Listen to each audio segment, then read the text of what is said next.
Welcome to Nendo Halo teman-teman, semoga teman-teman dimanapun berada senantiasa sehat walafiat. Jumpa lagi dengan Ananda Iro pada seri Serba-Serbi.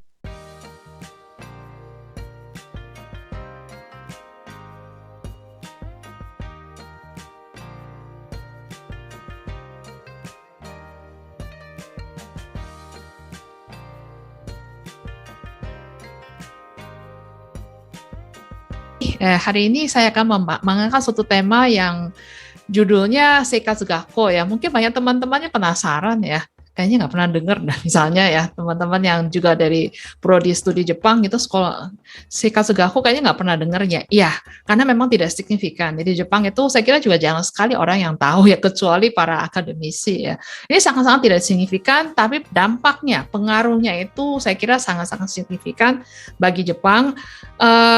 Dulu saya tidak tahu ya. Jadi yang mengatakan demikian itu sebetulnya para akademisi Jepang ya. Mereka melihat bahwa sebetulnya ini aktivitas ya dari Seikatsu-gakko ini sebetulnya sangat signifikan ya bagi terbentuknya masyarakat Jepang seperti yang kita kenal sekarang. Nah, baik, saya akan izin share. Pertama-tama ini yang ya, saya ingin menyajikan data ya. Jadi kan kita semua harus berdasarkan data gitu. Kita mengatakan Jepang hebat, apanya yang hebat gitu ya. Ya harus ada datanya ya. Jadi biar angka yang berbicara. Nah, pertama-tama kita lihat usia harapan hidup orang Jepang ya. Kalau sekarang saya kira teman-teman semua tahu ya, pernah mendengar bahwa Jepang itu harapan hidupnya tinggi. Orang Jepang tuh udah tua untuk orang-orang Indonesia gitu ya. Udah usia 70, 80 masih sehat. Di Jepang tuh ada loh supir taksi usia 80 tahun ya, itu masih jadi supir taksi. Masih dianggap fit gitu ya untuk bekerja. Ya, di jalan tuh banyak sekali lansia tuh usia 70 80 tahun tuh jalan sendiri. Kalau di Indonesia kan bahaya banget ya. Nah, tapi itu adalah kondisi sekarang ya yang kita kenal. Ini bukan dari zaman dulunya begini ya.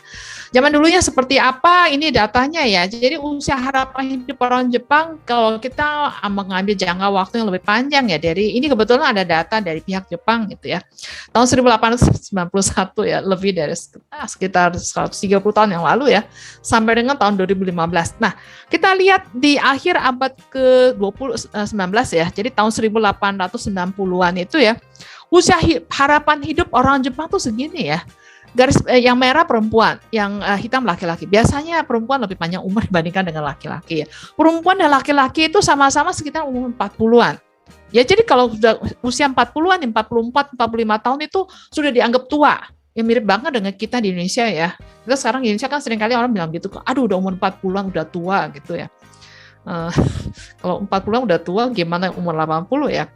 Nah, kita lihat kemudian sepanjang sejarah ya di awal abad 20, di tahun 1900-an gitu, 1910-an, 1920-an tuh angkanya sebenarnya nggak banyak berubah gitu, tidak begitu ada perbaikan signifikan gitu ya. Jadi perubahan signifikan itu terjadi di sini. Ya, coba teman-teman kita lihat ya. Memang di sini ada perbaikan ya. Tetapi ya sekitar umur 50 ini kan 50 tahun ya, sekitar di sini ya. Tapi setelah itu, setelah tahun 1950-an gitu ya, ini kan 47 ya, 47, 48, tahun 1950-an, 60-an, dan seterusnya ini meningkat, pertama-tama meningkat tajam, setelah itu meningkat secara berkesinambungan, jadi nggak pernah turun ya, naik terus ya. Sampai terakhir ini tahun 2015. Yang angka terakhir untuk tahun 2015 ya. Nah, di tabel berikutnya ada yang angka yang lebih baru lagi di tahun 2019 ya. Jadi tahun 2019 ini angka usia harapan hidup ya untuk perempuan Jepang tuh 87 tahun ya. Untuk laki-laki 81 tahun. Jadi kalau di Jepang itu ya usia 60 tahun itu masih muda. Ya. Di Jepang jadi dulunya usia 60 itu usia pensiun, tapi kemudian banyak protes usia 60 tahun masih sehat, masih fit gitu ya, dan dengan pengalaman, pengetahuan yang segudang gitu, masa disuruh pensiun kan, mereka tetap mau kerja.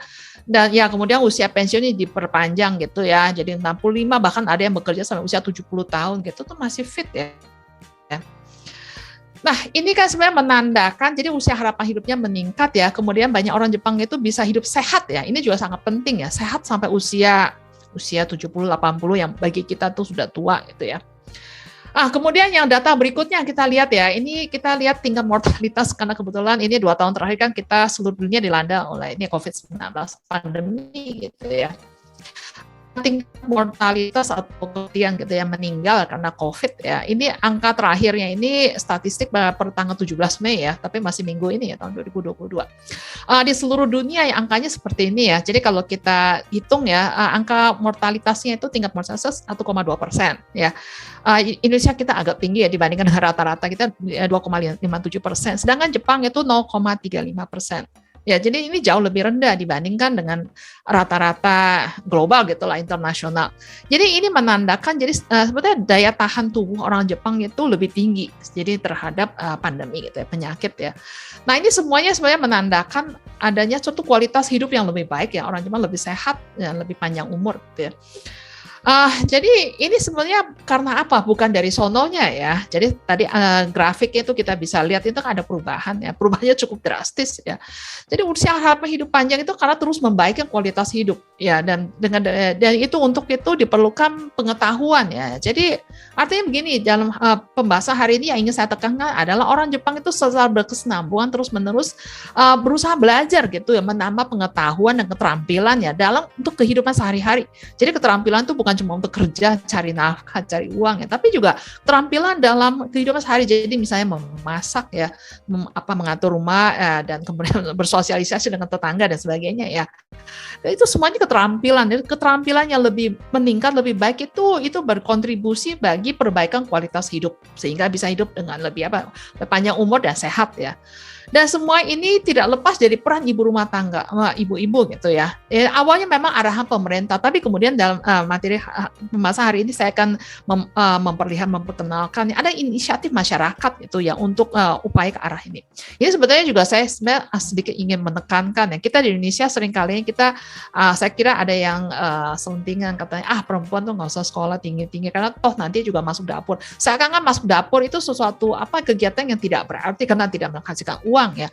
Tapi sebetulnya bisa memasak dengan baik, mengatur rumah tangga dengan baik, kehidupan gitu ya dalam keluarga dengan baik itu sebenarnya kontribusinya sangat besar ya terhadap membaiknya kualitas kehidupan secara nasional. Jadi sebetulnya hal yang sangat penting yang saya kira mungkin luput dari perhatian kita, tetapi sangat diperhatikan oleh pemerintah Jepang, kemudian oleh masyarakat ya, dan mereka bersama-sama berusaha memperbaiki kualitas hidup masyarakat sehingga Jepang menjadi negara yang makmur seperti yang kita kenal ya. Nah, upaya konkretnya ya, jadi cerita konkretnya ini sedikit ini tidak perlu dihafal ya, saya segera memperkenalkan. Upaya konkretnya itu berawal dari, memang awalnya inisiatif pemerintah gitu ya. Jadi memang peran pemerintah itu sangat penting, meskipun tidak melulu harus peran pemerintah ya. Nah, pertama-tama di tahun 1955, ini 10 tahun setelah Jepang kalah perang gitu ya, didirikan Asosiasi Perbaikan Pola Hidup. Ini bahasa Jepangnya Shinseikatsu Undo gitu ya. Bahasa Indonesia terjemahan yang pas, saya belum menemukan terjemahan yang pas, dan mungkin juga bukan nggak pas, masih asing gitu ya di telinga kita. Nah, mereka menerjemahkannya menjadi ini New Life Movement ya. Ini adalah suatu asosiasi tingkat nasional. Ini langsung ditangani oleh pemerintah pusat ya. Awalnya asosiasi ini bernaung langsung di bawah kantor Perdana Menteri. Ini luar biasa, ini Perdana Menteri itu ngurusin pola hidup ya. Mungkin di kita nggak kita mungkin nggak terbayangkan oleh kita. Jadi betapa itu pola hidup itu sangat-sangat penting ya, sehingga seorang Perdana Menteri itu harus langsung turun tangan gitu menangani. Nah, kemudian setelah didirikan setahun kemudian ini pekerjaan ini dialihkan ke Kementerian Pendidikan. Jadi sekarang ini tugasnya Kementerian Pendidikan ya. Selain ini kan tingkat pemerintah pusat ya, di daerah kemudian juga dibentuk Dinas Perbaikan Pola Hidup tingkat provinsi. Jadi artinya di dalam setiap Pemprov ya, pemerintahan provinsi di dalamnya tuh ada direktorat yang mengurusi kegiatan perbaikan pola hidup. Nah, ini saya tekankan di sini pada tahap ini masih kegiatan ini masih sifatnya satu arah. Satu arah artinya misalnya dari A ke B gitu ya. Kalau dua arah kan dari A ke B kemudian dari B ke A gitu ya. Jadi konkretnya ada instruktur atau ahli gitulah ya yang menyampaikan informasi atau pengetahuan mengenai pola hidup yang lebih baik, menyampaikan kepada masyarakat, kepada para ibu-ibu. Ya, nah di tahap ini memang awalnya inisiatif ya, inisiatif ya. Ya oke lah, nanti saya perbaiki ya. Nah ini orangnya, Ichiro Hatoyama ya, marganya Hatoyama, namanya Ichiro ya. Ini adalah Perdana Menteri Jepang yang menjabat dari Desember 1954 sampai Desember 56. Jadi masa jabatannya singkat sekali, cuma 2 tahun ya. Kemudian karena ada pertarungan politik dia tersingkirkan. Kira-kira begitu ya, tapi itu tidak akan kita bahas di sini. Intinya adalah selama masa jabatannya begitu singkat ya, begitu dia diangkat jadi Perdana Menteri, salah satu tugas utama atau pekerjaan utama dia itu adalah menjadi inisiator untuk pembentukan asosiasi gerakan hidup baru. Ya, gerakan hidup baru itu maksudnya perbaikan pola hidup gitu ya. Pola hidup itu simpel saja ya, sandang, pangan, papan, kemudian kehidupan bermasyarakat. Jadi bagaimana kita berinteraksi, bersosialisasi dengan masyarakat, dengan tetangga kita lah, misalnya dengan sanak keluarga ya, supaya bisa terbangun suatu kehidupan yang harmonis ya. Ya kan kalau misalnya berantem melulu kan energi habis gitu ya. Kapan mau bekerja? Nah, lama-lama jadi jatuh miskin gitu ya. Nah, jadi seorang Perdana Menteri ya, jadi ini sebenarnya proyek nasional ya. Mungkin bagi kita misalnya ngantri ya, jadi kalau ngantri tepat waktu ya, jangan buang sampah sembarangan, masa itu jadi gerakan nasional gitu. Kelihatannya, kedengarannya sepertinya sangat sepele gitu ya, tapi ini penting ya. Pentingnya kita bisa lihat Jepang menjalankannya dengan telaten ya, dan sekarang berhasil mengubah masyarakat Jepang menjadi seperti yang kita kenal sekarang. Nah, ini semuanya terjadi di tahun 1950-an, 60-an, ini jelas bukan karena iseng gitu ya. Ini ada latar belakangnya. Jadi namanya setiap gerakan itu pasti ada ada kebutuhan gitu ya. Kita kan semua hidup menjawab kebutuhan zaman gitu kan ya. Ini grafik ya, urbanisasi. Jadi di akhir tahun 1950-an sampai dengan awal 1960-an itu terjadi urbanisasi besar-besaran. Urbanisasi artinya banyak orang berpindah-pindah gitu ya ke kota-kota besar. Dari kota kecil atau daerah pedesaan pindah ke kota besar. Kenapa? Karena di era pertumbuhan ekonomi tinggi itu sektor industri dan perdagangan itu maju pesat dan itu semua terkumpul ya. Terkonsentrasinya di kota besar. Nah, di Jepang tuh ada 3 sentra perdagangan industri ya, satu Tokyo dan sekitarnya, mungkin kalau di kita kira-kira seperti Jabodetabek gitu ya, kemudian Osaka dan sekitarnya ya, dan satu lagi Nagoya dan sekitarnya. Nagoya itu pusat industri otomotif ya, jadi di sekitarnya pasti banyak perusahaan-perusahaan pabrik spare part gitu, suku cadang gitu ya, jadi itu menjadi pusat industri dan ini menyedot gitu, menyerap penduduk ya dari berbagai tempat. Nah, ini grafik ini ada 4 garis gitu ya. Ini kemudian di bawahnya ini angka ini tahun ya. Jadi dari tahun 1955 terus sampai tahun 2015 ya. Nah, kita lihat dari tahun 1955 sampai sekitar sini ya, tahun 19 mendekati tahun 1970, ini tahun 1970 ya. Sekitar tahun 1970 di sini terjadi urbanisasi, perpindahan penduduk yang besar-besaran ya di Jepang ya, dari berbagai daerah ke 3 pusat industri dan perdagangan tadi. Ya, garis yang pertama ini Nagoya. Ini Nagoya ya masih kurang signifikan ya. Yang kedua ini Osaka. Yang ketiga ini Tokyo ya. Jadi kita melihat selama belasan tahun ini ya, berapa banyak orang Jepang yang pindah gitu, urbanisasi ya ke kota besar. Nah, urbanisasi ini jelas bukan hanya orang pindah tempat tinggal gitu selesai sampai di situ, tidak ya. Kita tahu bahwa dengan adanya urbanisasi itu pasti juga akan memicu munculnya masalah-masalah akibat urbanisasi. Jadi misalnya seperti pencemaran lingkungan di daerah urban kan, jadi polusi air, udara ya, kemudian kontaminasi karena limbah industri. Kemudian yang kedua, konsumsi pangan yang semakin tergantung pada produk industri atau makanan olahan ya. Ini saya kira mungkin kita bisa membayangkan kalau tinggal di zaman dulu ya, mungkin zaman generasi mereka yang tinggal di tahun 1960-an itu masih banyak mereka mengkonsumsi makanan yang dibuat sendiri gitu ya. Tapi semakin ke sini semakin banyak kita tergantung pada produk olahan, jadi apapun dibeli gitu ya. Nah, ini pasti seringkali kan menimbulkan masalah karena mengenai kebersihan dan keamanan pangan ya, siapa tahu ada bahan-bahan yang agak membahayakan kesehatan ya. Yang ketiga, ini ada beberapa ya. Jadi contohnya ya, masalah-masalah besar akibat urbanisasi, renggangnya tali silaturahmi keluarga besar. Ini saya kira jelas ya, kalau seperti kota-kota besar di Jakarta ini banyak orang tuh keluarganya keluarga batik gitu ya. Jadi kalau ada masalah ya urus sendiri, nggak mungkin lagi minta bantuan ke anggota keluarga besar gitu ya. Dan ini menimbulkan kesulitan bagi ibu-ibu muda yang masih memiliki bayi atau putra-putri yang masih balita. Kemudian ada masalah beban, kalau di daerah masyarakat tradisional kan tuh anak kecil kalau ibunya pergi kerja, anaknya mungkin masih bisa dijaga, bayinya dijaga oleh tantenya gitu atau neneknya ya. Tapi kalau di kota besar kan sulit ya. Yang kemudian satu lagi beban keluarga dengan lansia. Jadi lansia itu ya harus diurus oleh anaknya, bukan. Jadi tidak ada keluarga besar yang bisa saling menolong gitu. Jadi ini semua masalah-masalah yang timbul akibat urbanisasi yang dihadapi oleh banyak keluarga Jepang gitu ya. Nah, ini kalau dibiarkan bakal banyak orang stres ya. Kalau stres ya bisa macam-macam, menimbulkan masalah ya. Nah, disinilah dalam kondisi konteks ini asosiasi New Life Movement tadi itu yang di dalamnya ada sesi yang mereka mendirikan suatu gerakan, suatu asosiasi yang menangani gerakan. Gerakan ini namanya gerakan sikat segala. Ya, namanya begitu ya. Nah, jadi kampanye ini dimulai di tahun 1964 ya. Ini ketika masa puncak-puncaknya pertumbuhan ekonomi tinggi ya. Jadi saya kira sedikit selingan ya kalau di kuliah sejarah Jepang gitu atau masyarakat Jepang itu pasti tahun 1960-an itu yang dicatat adalah pertumbuhan ekonomi tinggi. Orang Jepang yang tadinya rata-rata hidupnya tuh masih berkekurangan gitu mendadak semua menjadi makmur ya. Iya. Itu salah satu sisi. Tapi di sisi lain juga sebetulnya banyak sekali masalah-masalah sosial itu yang muncul ya. Nah, untuk menangannya itu kemudian dimulailah suatu kampanye namanya Seikatsugakko ya, menjawab tantangan zaman gitu ya. Nah, di sini yang perlu ditekankan adalah berbeda dengan tahap sebelumnya ya. Ini lebih bersifat dua arah. Dua arah itu artinya jadi bukan hanya para ahli atau pejabat tuh yang menggurui gitu ya, memberikan wejangan, himbauan, nasihat kepada ibu kalian harus begini dan begitu ya, itu tidak. Karena kalau dengan cara begitu tidak akan ada selesainya ya. Jadi sekarang diubah ya menjadi dua arah ya. Jadi pada ibu-ibu di daerah masing-masing tuh mereka disuruh berkumpul. Jadi misalnya ada masalah misalnya ya, mereka dihimbau untuk berkumpul kemudian membahas masalah yang dihadapi bersama. Nah, masalahnya macam-macam ya, selain apa yang saya sampaikan tadi itu terkait juga masalah sampah. Nah, kalau masalah urban gitu, saya kira masalah utamanya sampah ya. Jadi masalah urban tuh entah kenapa pokoknya boros ya. Jadi banyak menghasilkan sampah. Kemudian sampahnya kalau menggunung gitu jadi harus dipikirkan. Jadi misalnya air ya, misalnya minuman atau makanan ya.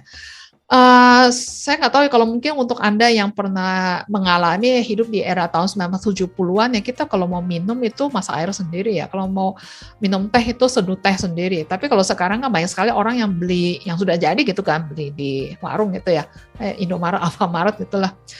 Beli minuman dalam botol, dalam kaleng. Dan setelah minum kan dibuang ya.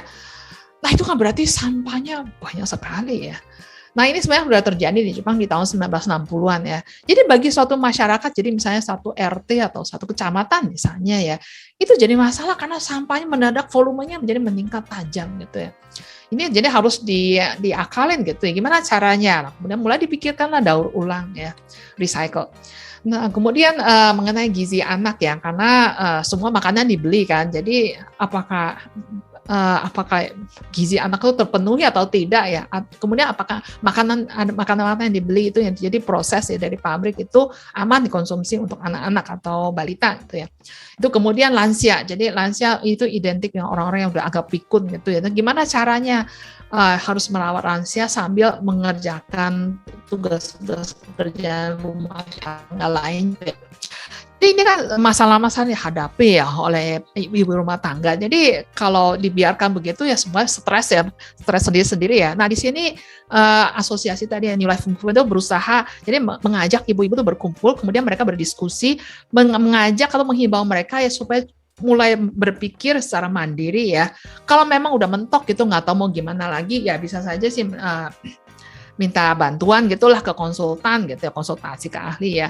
Kemudian kalau misalnya dalam menyelesaikan masalahnya, menjawab tantangan gitu, menghadapi masalah itu kalau misalnya ada keinginan gitu, permintaan ke Pemda. Jadi misalnya Pemda mengeluarkan suatu kebijakan apa gitu yang bisa membantu mereka ya, mereka bisa mengajukan petisi ya bersama-sama ya ke Pemda atau keluhan ke pelaku usaha. Jadi terkait keamanan makanan. Ini misalnya contoh ya. Contoh ke ini apa namanya produsen tahu ya. Tahu juga salah satu makanan utama di Jepang. Itu misalnya sepertinya ada boraks ya atau sebenarnya kurang aman atau terlalu banyak bahan kimia gitu ya. Nah, itu mereka merasakan, jadi ibu-ibu merasakan dan kemudian mereka bersama-sama minta ke pelaku usaha ya, produsen gitu ya. Kamaboko ya kalau nggak salah. Jadi makanan olahan gitu ya, supaya lebih hati-hati ya dalam produksi dan jangan menggunakan bahan kimia yang membahayakan kesehatan. Ya, ini beberapa contoh konkret ya. Jadi bukan hanya mengeluh ya, tapi mencoba mencari solusi, kemudian tindakan konkret. Jadi kalau memang merasa keberatan dengan apa, sampaikan ke pelaku usaha atau sampaikan ke Pemda gitu ya. Kami ingin kesulitan, kami ingin Pemda mengeluarkan kebijakan tertentu gitu untuk membantu kami. Nah, di sini terutama ini saya mengulangi lagi, daur ulang ya, botol atau kaleng makanan dan minuman ya, dan kantong belanja itu karena volume sampahnya meningkat tajam. Ini saya kira yang juga dihadapi oleh kita sekarang ya, sampahnya tuh banyak banget gitu ya, apalagi ya kan kalau belanja ke supermarket atau Indomaret, Alfamart, kantong plastiknya gratis ya. Jadi pulang kita seenak karena gratis ya. Jadi kita masukkan aja sampah kemudian kita buang. Jadi sampah plastiknya jadi banyak sekali. Baru sekarang kita mulai saya kira di beberapa toko retail modern gitu ya, itu berbayar gitu ya. Kalau mau kantong plastik harus bayar ya, jadi nggak gratis lagi ya. Ini sebetulnya awalnya di sini, sekarang ini menjadi tren nasional dan bahkan internasional ya, sampai juga ke kita di Indonesia. Kemudian jadi di sini yang ditekankan yang pentingnya adalah inisiatif dari warga, ibu-ibu. Jadi kalau sekolah biasanya kan murid-murid sama anak gitu ya dikumpulkan, kemudian sepihak satu arah gitu mereka dicekoki, misalnya dengan pengetahuan informasi yang bagi mereka tuh ya mereka terima aja, mereka juga sebetulnya nggak merasa butuh-butuh banget gitu ya. Tetapi di sini Sekas Gakko ini ciri khasnya ya atau uniknya gitu, hal yang signifikan itu adalah ibu-ibunya. Jadi artinya gakose itu ya gakse gitulah ya. Jadi peserta didik gitu loh kalau di istilah kita tuh ya. Mereka yang mengambil inisiatif sendiri. Kami sekarang punya masalah apa? Nah, untuk mengatasi masalah ini sebetulnya apa yang kami butuhkan gitu. Pengetahuan misalnya, termasuk pengetahuan apa yang kami butuhkan. Jadi mereka berusaha mencari sendiri. Ya.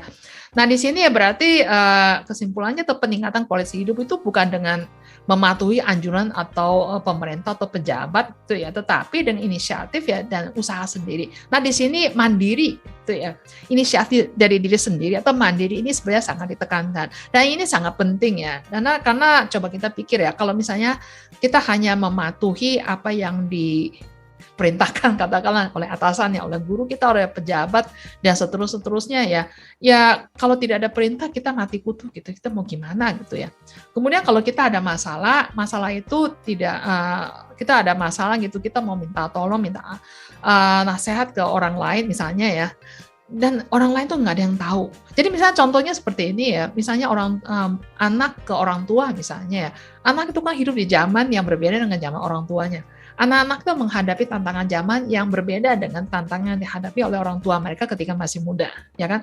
Jadi kalau si anak itu dia hanya mematuhi gitu ya, patuh pada apa yang diajarkan oleh orang tua mereka, nanti suatu hari mereka akan mati kutu ya ketika menghadapi tantangan zaman yang masa orang tua mereka tidak tahu. Nah, jadi di sini sebenarnya sangat penting ya untuk melatih inisiatif gitu ya, sikap mandiri untuk mencoba berusaha gitu memecahkan masalah sendiri. Kalau memang mentok gitu ya bolehlah minta nasihat ya. Tapi ini bahasa Jepang akumademo gitu ya. Intinya pada esensinya adalah harus inisiatif sendiri. Ya, ini esensinya dari Sekas Gakko ya. Jadi Gakko itu ya memang Sekas Gakko gitu. Gakko itu sekolah ya, tapi para muridnya ibu-ibu ya. Rumah tangga itu mereka belajar secara mandiri dan atas inisiatif sendiri. Jadi bukan disuruh gitu ya. Tujuannya ini juga bukan untuk mendapatkan ijazah atau nilai ya. Dan ijazah juga nggak ada gunanya ya. Jadi misalnya saya lulusan Sekas Gakko bisa lama kerja apa, nggak ada. Ya, jadi bukan itu tujuannya. Tujuannya itu adalah untuk melatih diri mereka untuk mencari solusi terhadap masalah hidup yang mereka hadapi dalam sehari-hari. Dan saya kira ini mungkin ya jadi renungan bagi kita gitu ya. Bukan seharusnya inilah esensi ya dari kegiatan belajar. Ya, belajar itu bukan untuk mendapat ijazah atau nilai gitu, tapi membekali kita dengan pengetahuan, wawasan, kemudian keterampilan gitu ya. Supaya nanti di kehidupan di kemudian hari itu kehidupan kita bisa menjadi lebih baik. Ya, itu Sekas Gakko ya. Yang terakhir ini tadi sudah sempat saya singgung ya. Jadi seringkali kita mengatakan cuma masuk dapur. Saya kan dapur itu tidak penting ya. Padahal sebetulnya misalnya keterampilan untuk memasak, pengetahuan tentang gizi ya, tentang penyajian makanan ya. Kemudian hal-hal lainnya dalam pekerjaan rumah tangga itu termasuk sosialisasi dengan lingkungan gitu ya. itu kalau bisa dikuasai dengan baik itu sebetulnya berdampak pada ini meningkatnya kualitas hidup secara nasional dan kualitas SDM secara nasional di masa yang akan datang. Dan ini semua ini bukan belajar atau tidak ya, tetapi yang penting adalah kegiatan belajar itu harus berkesinambungan ya untuk terus-menerus demi perbaikan kualitas hidup. Ini kemudian ada beberapa contoh ya, saya ingin memperkenalkan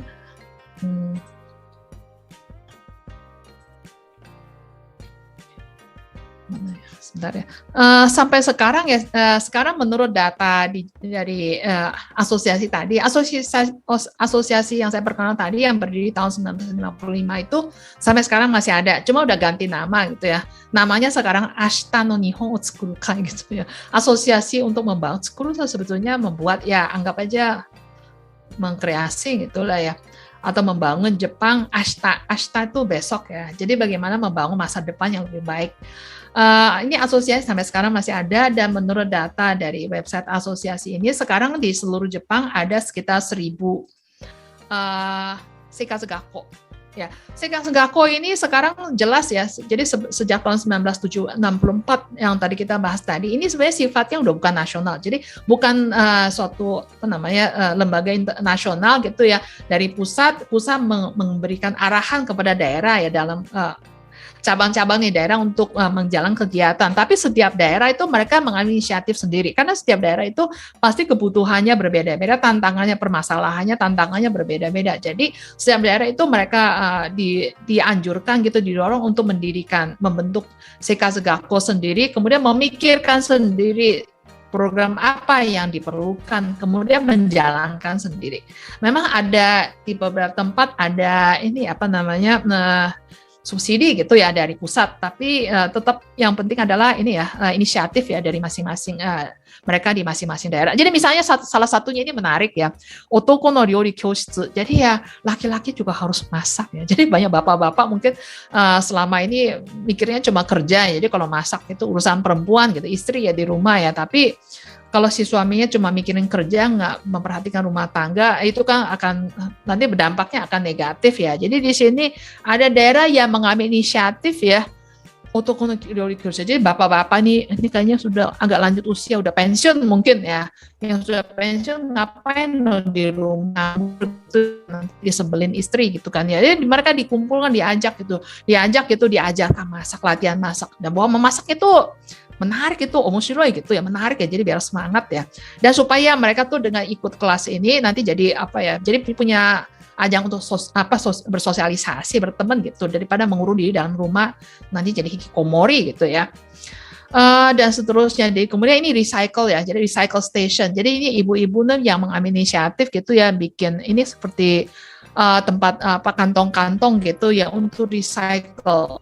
Recycle kalau di Jepang kan teman-teman yang tahu tuh sampai detail banget, jadi botol plastik, ini botol kaca, kemudian kaleng gitu ya, kaleng yang bekas dipakai untuk makanan kaleng gitu ya, dan sebagainya, baterai misalnya, banyak sekali ya, supaya nanti ketika didaur ulang dimanfaatkan kembali itu lebih mudah ya.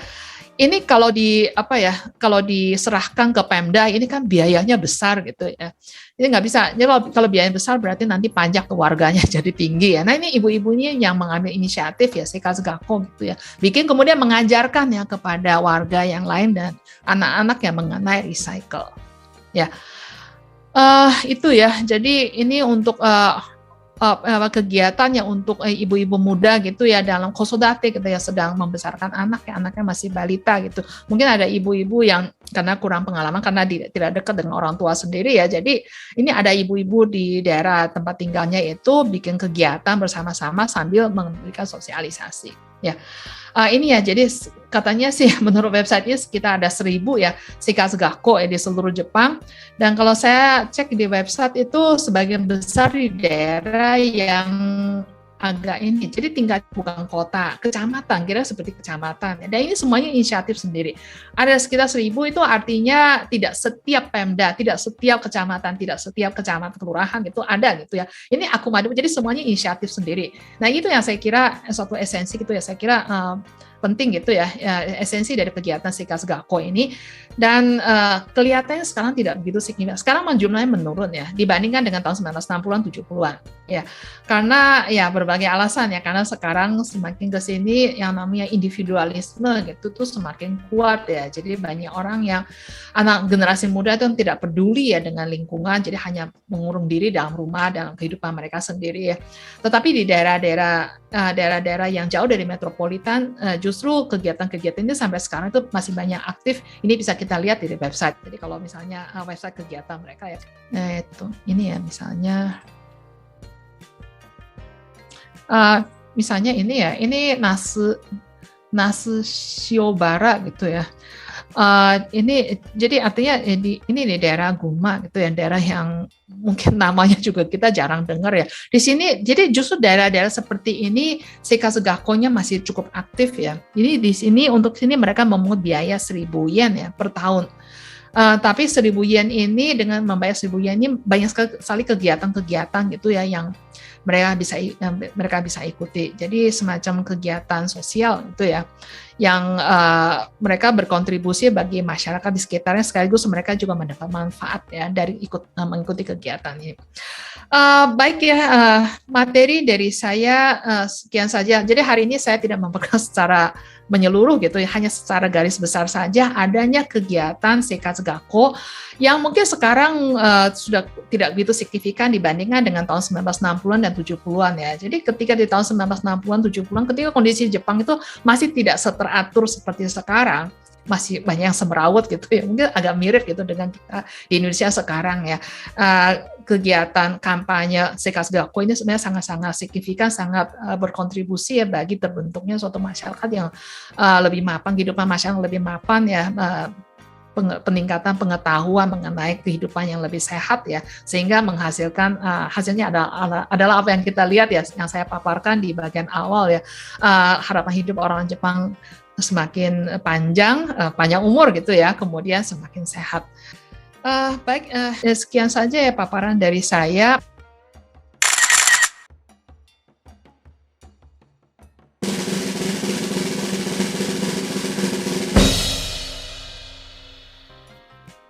Jadi gini ya, perubahan itu nggak mungkin terjadi secara drastis gitu ya. Dalam waktu 1 tahun, 2 tahun itu nggak mungkin. Namanya perubahan itu pasti perubahan itu akan terjadi dalam jangka waktu yang panjang. Perubahan, tapi itu pasti ya, masyarakat itu pasti berubah, tapi nggak mungkin berubah drastis dalam waktu singkat ya. Sebetulnya Perdana Menteri Hatoyama Ichiro ini ya, dulunya waktu tahun 1930-an beliau adalah Menteri Pendidikan. Ya, pendidikan itu kira-kira tugasnya kita tahu, kita mendidik gitu ya, mencetak warga negara. Jadi bukan urusan sekolah saja, tapi mencetak warga negara yang ya pokoknya dengan kata sifat yang positif gitu ya. Jadi sebetulnya pengalaman dia di dunia birokrasi gimana caranya mengatur itu sebenarnya dia tuh tahu persis. Jadi sebenarnya dari situ semua pengalaman itulah setelah Perang Dunia Kedua ketika tahun 1956 ya, kebetulan 54 ya. Dia tuh kebetulan jadi punya kesempatan jadi Perdana Menteri ya. Jadi Hatoyama Ichiro ini dia juga adalah orang yang mendirikan partai LDP. LDP mungkin minasang tahu ya, Liberal Democratic Party gitu. Partai Liberal Demokrat yang sekarang berkuasa gitu ya, sekarang berkuasa. Jadi di tahun 1954 ini ada 2 partai ya, Partai Liberal dan Partai Demokrat. Hatoyama Ichiro Hatoyama ya, dia yang mengambil inisiatif menggabungkan merger ya 2 partai ini menjadi LDP. Jadi yang mendirikan tuh dia ya, yang melakukan merger sebetulnya dia. Kemudian dia jadi direktur gitu ya, ketua partai yang pertama, dan kemudian karena partainya menang pemilu makanya dia jadi Perdana Menteri.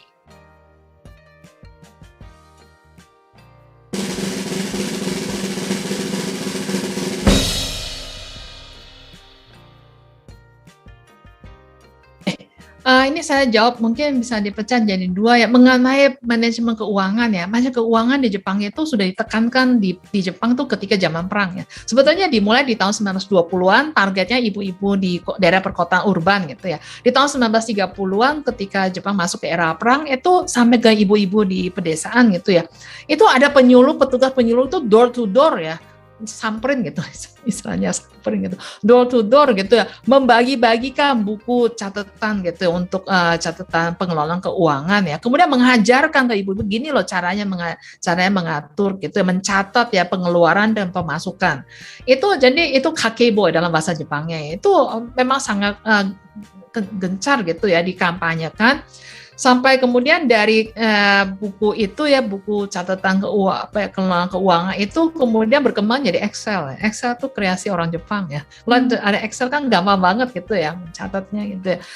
Sebenarnya kalau ditelusuri sebetulnya pencatatan keuangan itu di Jepang itu sudah dimulai ya 120 tahun yang lalu ya, di tahun 1900. Ini dulu saya pernah tim kami pernah membuat webinar tuh tentang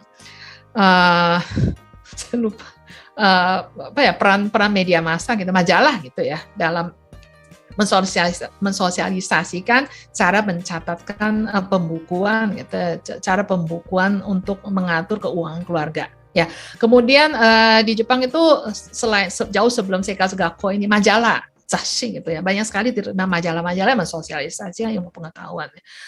Itu ya. Kemudian PKK, saya kurang tahu ya di PKK, pelaksanaan di PKK di kita tuh seperti apa. Ya, kalau di Jepang Seikat Gakko ini memang dulunya ada versi zaman sebelum perangnya itu memang satu arah. Nah hari ini yang saya ingin tekankan itu adalah perubahan dari satu arah ke dua arah.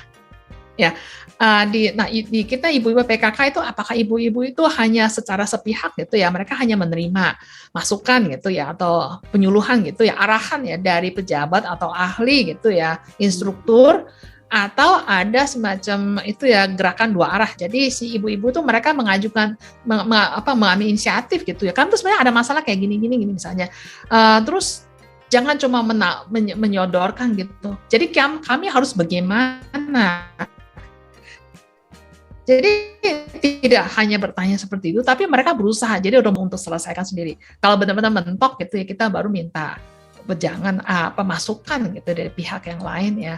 Itu apakah di kegiatan ibu-ibu PKK di kita itu apakah sudah dimulai? Ya.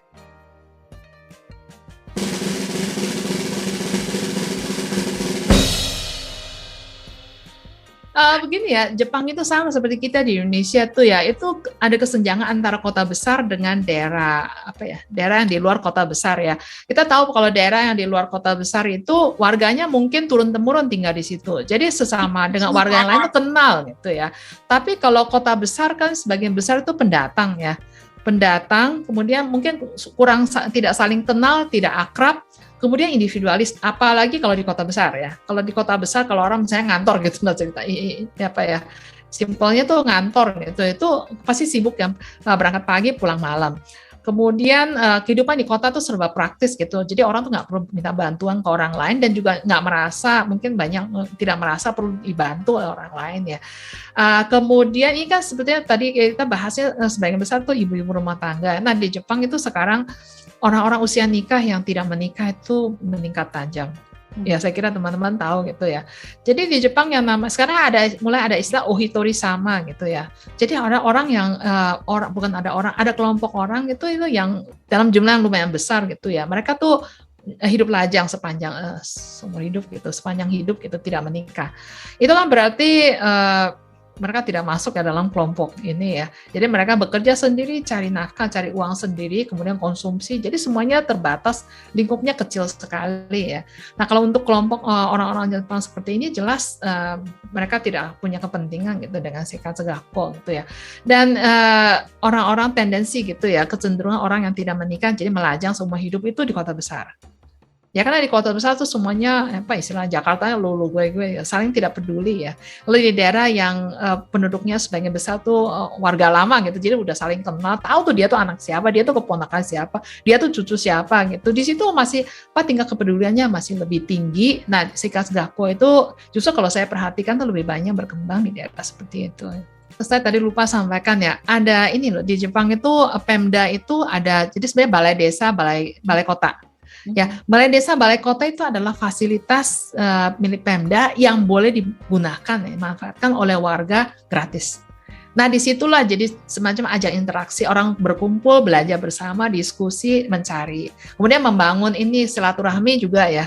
Kan sering kalinya orang tuh warga saling bentrok karena kurang kenal gitu kan ya. Kalau udah kenal kan, tahulah. Jadi orang tidak berprasangka buruk ya kalau memang sudah kenal, sering interaksi gitu ya.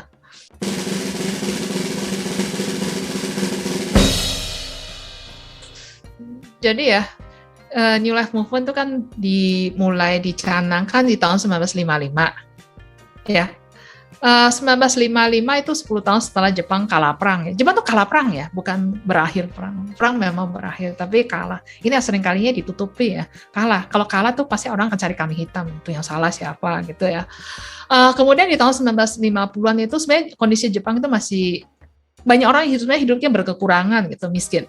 Kalau nggak percaya, ini ya bisa nonton misalnya film gitu, atau kalau ada dokumentasi video gitu tahun 1950-an gitu masih kotor, masih ya banyak gelandangan gitulah ya.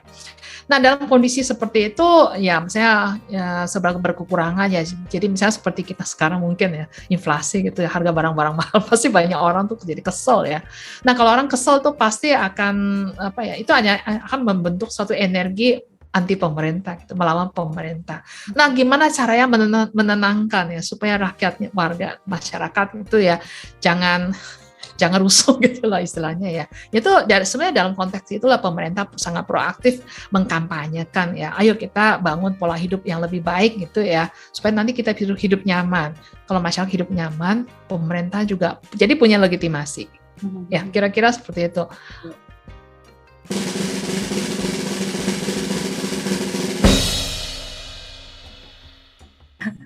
Nggak, di sini mandiri itu artinya nggak tergantung. Jadi apa-apa tuh semuanya minta nasihat, minta arahan gitu istilahnya ya dari pimpinan gitu ya.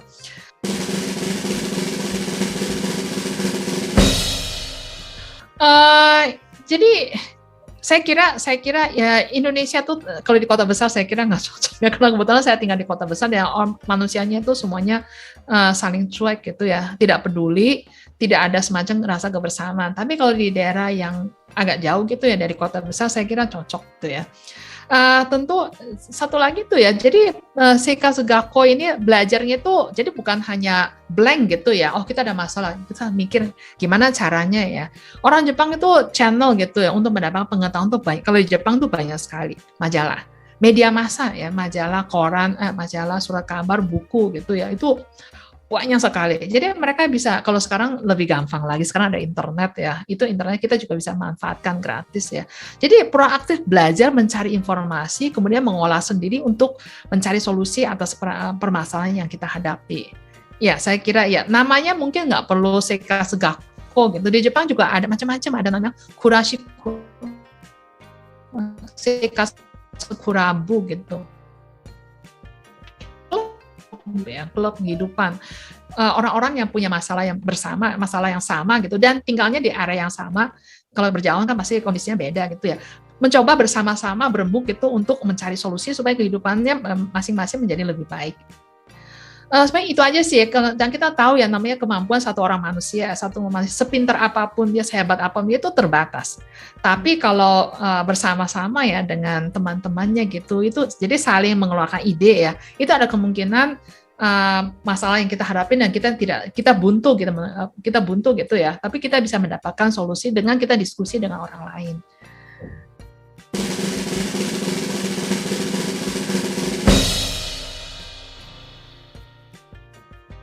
Ya, bagaimana memulainya ya? Jadi ini sebetulnya aslinya intinya adalah pada hakikatnya gitu ya.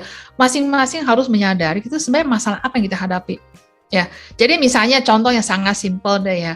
Kenapa di daerah kita, misalnya misalnya saya tinggal di daerah Tangerang gitu ya, tuh sampahnya itu volume sampahnya meningkat dan ternyata di dalam itu sebenarnya banyak sampah yang sebenarnya bisa didaur ulang. Ya, sudah dihimbau misalnya di daerah tempat tinggal saya nih, perumahan saya sudah dihimbau gitu supaya memilah-milah sampah gitu. Ada warga yang memilah-milah tetangga saya gitu. Saya juga pernah memilah. Tapi ketika truk sampahnya datang itu diambil kemudian dibuang gitu, ditaruh di tempat yang sama. Berarti pemilahannya itu nggak ada gunanya gitu, sia-sia gitu ya.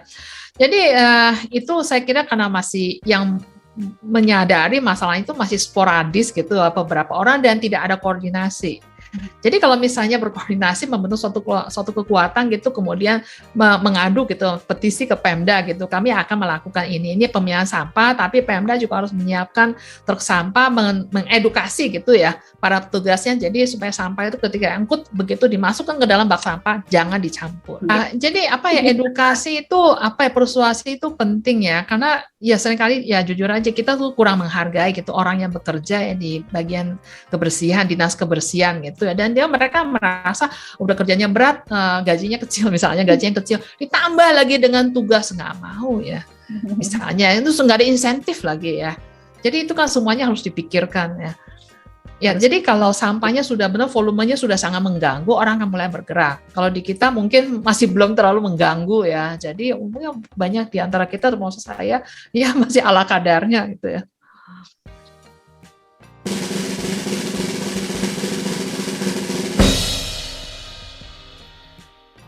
Kalau di daerah yang jauh ya dari kota besar gitu ya metropolitan gitu, daerah pemukiman yang warganya itu masih warga lama, biasanya yang saya tahu ya orang asing, biasanya perempuan gitu ya, perempuan asing yang menikah dengan orang Jepang itu, mereka memang juga nggak dipaksa sih ya, diarahkan gitu untuk ikut kegiatan. Jadi artinya menjadi salah satu anggota gitu. Ikut kegiatan kan berarti menjadi anggota dari masyarakat itu, komunitas itu, yang nggak boleh mengucilkan diri. Kalau mengucilkan diri nanti dikata-katain gitu ya. Oh, nggak bergaul ya.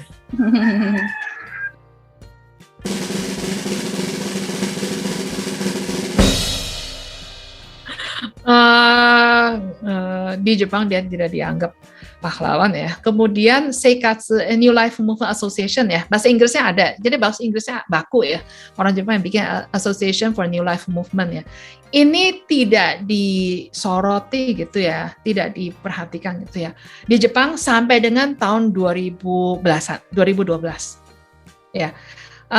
Saya sekolah di Jepang ya, sekolah ya, bukan cuma tinggal ya. Saya tuh eksis di kampus di Jepang itu ya 14 tahun, sekalipun saya tidak pernah dengar istilah nama Seikatsu Kaizen, Shinseikatsu New Life Movement, sekalipun saya nggak pernah dengar. Jadi saya taunya tentang asosiasi ini, tentang kegiatan ini dari mana? Dari internet di Jakarta, di Indonesia ya, saya tinggal di Tangerang bukan di Jakarta ya. Jadi waktu setelah 10 tahun saya kembali dari Jepang gitu ya, saya baca di internet, kaget ya, saya nggak pernah tahu ya. Terus setelah itu ya tahun 2015 ya mungkin ya, saya kebetulan punya kesempatan ya ke Jepang, saya bertemu dengan seorang profesor ya, yang senior gitu ya. Saya tanya, loh kok selama ini saya kok di Jepang tuh belasan tahun saya kan rajin baca gitu ya tentang studi Jepang tuh nggak pernah tahu ya. Dia bilang iya, karena selama ini memang akademisi Jepang gitu juga nggak ada yang menyoroti. Jadi baru menyorotinya itu di tahun 2010-an, di tahun 2010 ke sini ya. Kenapa? Karena ternyata Jepang tuh menjadi sebenarnya sanjungan gitu seluruh dunia, katanya oh Jepang tuh disiplin bla bla bla. Orang Jepang jadi bingung, kok bisa ya kita tuh disiplin ya. Padahal dulu enggak. Jadi orang-orang yang pernah ngalamin tahun 1950-an, 60-an, hidup di tahun 1960-an, mereka tahu dulu Jepang tuh jorok ya, sampah berserakan, naik di kereta, di bus gitu, orang ngerokok sembarangan, buang sampah sembarangan. Terus mereka tuh bingung, kok sekarang bisa jadi disiplin, kenapa bisa begitu? Akhirnya barulah mereka menelusuri gitu, baru kemudian nemu, oh ini New Life Movement ini, asosiasi ini ternyata perannya besar sekali. Ya, kemudian ini tadi saya sempat singgung sekilas gitu ya. Jadi misalnya membahas ngantri, tidak buang sampah sembarangan. Ini diatur, diurus oleh seorang Perdana Menteri. Kalau buat kita ini kan kayaknya heboh banget. Itu kan nggak penting gitu kan. Sosialisasi buang sampah pada tempatnya, jangan nyerobot, ngantri, taat peraturan gitu ya. Tapi ini kalau dilakukan ya, disosialisasikan ke seluruh masyarakat. Misalnya di Indonesia ada penduduk 260 atau 270 jiwa gitu kan. Kalau semuanya mematuhi ya, ini kan luar biasa, ini mengubah wajah negeri ini kan. Ya. Jadi mungkin kedepannya baru yang namanya New Life Movement ini baru sekarang disorot ya. Jadi saya kira belum 10 tahun ya, karena bukunya saya nggak beli, saya fotokopi ya. Itu terbitnya tahun 2012. Ya, jadi kita baru 10 tahun ya kampanye gerakan ini baru disorot. Jadi saya nggak tahu nanti ke depan apakah si Ichiro Hatoyama ini akan dipahlawankan ya.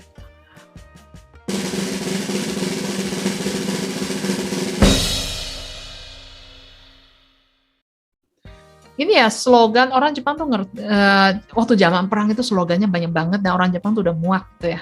Jadi pasca perang itu ya banyak mengkritik kalau slogan oke, tapi kalau nggak ada konkretnya itu sama aja ngomong kosong gitu ya. Ini yang saya kira sangat penting, sangat bagus ya. Slogan itu nggak boleh cuma kosong saja, itu harus ada konkretnya. Konkretnya apa? Jadi jangan bilang kita harus mengubah revolusi mental gitu ya. Gimana caranya mengubah mentalitas manusia? Nggak ada kan satu cara yang konkret gitu kan. Tapi kalau reformasi pola hidup bisa, orang yang semrawut gitu nggak mau ngantri, diarahkan, diajarkan gitu ya, disosialisasi harus ngantri. Buang sampah diajarkan, buang sampahnya harus gini. Nah itu ya, jadi kalau slogan-slogan saja, saya kira itu udah nggak laku lagi di Jepang ya.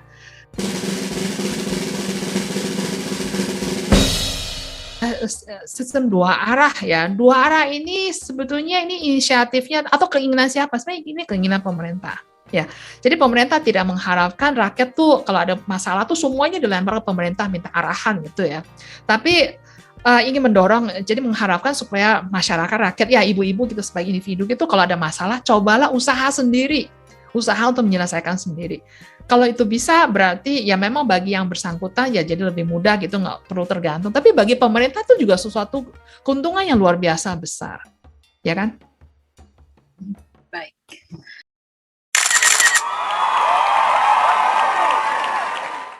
See you again.